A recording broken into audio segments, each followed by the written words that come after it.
સો hi friends, કેમ છો બધા? મજામાં?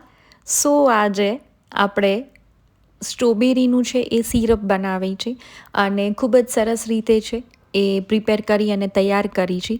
તો સ્ટ્રોબેરીની સિઝન પૂરી થઈ જાય તે પહેલાં ચોક્કસથી આ સિરપ બનાવી અને તમે સ્ટોર કરી લેજો. તો તેની ફૂલ રેસિપી છે એ હું તમને જણાવીશ. તમે જોઈ શકો છો કે આપણું સિરપ છે એ બનીને રેડી છે અને આવી રીતે હું એને ગ્લાસ જારમાં છે એ પોર કરી અને તેને છે આપણે ફ્રીઝમાં છે આપણે તેને સ્ટોર કરવા રાખી દઈએ છીએ. તો અહીં મારી પાસે 2 કપના માપથી સ્ટ્રોબેરી છે એને મેં રફલી ચોપ કરી લીધેલા છે અને બ્રાઉન શુગર છે એ અત્યારે મેં અહીં 1 કપ લીધેલા છે. તો આ બંને વસ્તુથી જ આપણે સ્ટ્રોબેરીનું સિરપ છે એ પ્રિપેર કરી છે.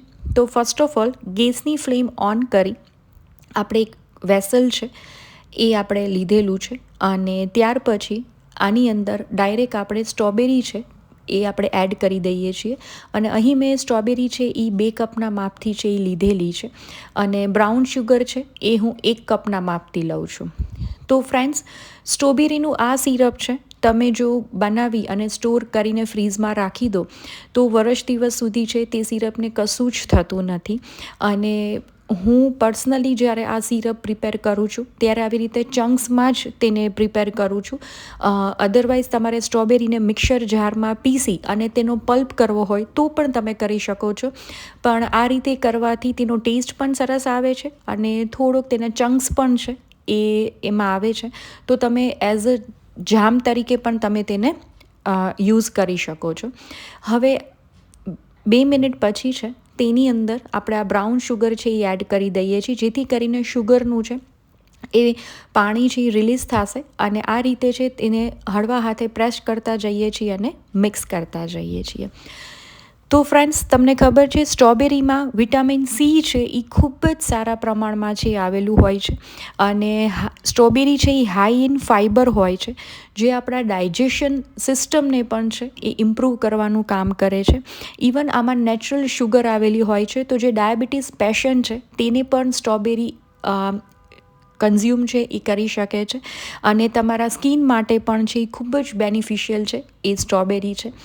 અને સ્ટ્રોબેરી છે એ સિઝનલ ફ્રૂટ હોવાથી છે એ ખૂબ જ સારા પ્રમાણમાં છે એ વિન્ટરમાં મળતું હોય છે.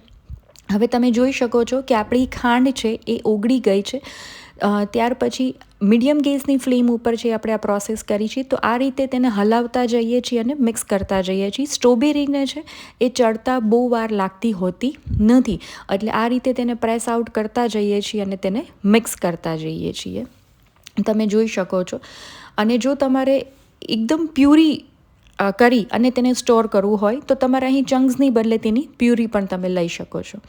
ત્યાર પછી પાઉંભાજી મેશરથી હું આ રીતે છે તેને હળવા હાથે છે એ પ્રેસ કરતી જઈશ અને મિક્સ કરતી જઈશ અને જેથી કરીને આપણી સ્ટ્રોબેરી છે એ થોડીક એકરસ થઈ જાય અને આપણું સિરપ છે એ જલ્દીથી પ્રિપેર થઈ જાય.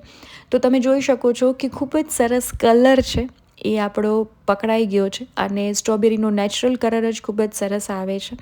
અને અહીં મેં બ્રાઉન શુગર એડ કરી છે તો થોડોક એનો ડાર્ક કલર આવ્યો છે. તમે નોર્મલ શુગર એડ કરી શકો છો, અધરવાઇઝ તમે સાકર પણ એમાં એડ કરી શકો છો. તમે જોઈ શકો છો કે આપણું સિરપ છે એ આ રીતે છે એ રેડી છે. અને તમારે જો જામ પ્રિપેર કરવું હોય તો આ જ સ્ટેપથી તમારે વધારે ચાસણી સ્વરૂપે છે એ જામ પ્રિપેર કરવાનું હોય છે. આ લેવલે આપણું સિરપ છે એ રેડી છે.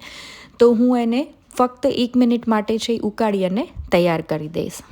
તો ફ્રેન્ડ્સ, આપણું ખૂબ જ સરસ એવું સ્ટ્રોબેરીનું સિરપ તૈયાર છે. તો તમે પણ ચોક્કસથી ટ્રાય કરજો. Thank you for watching.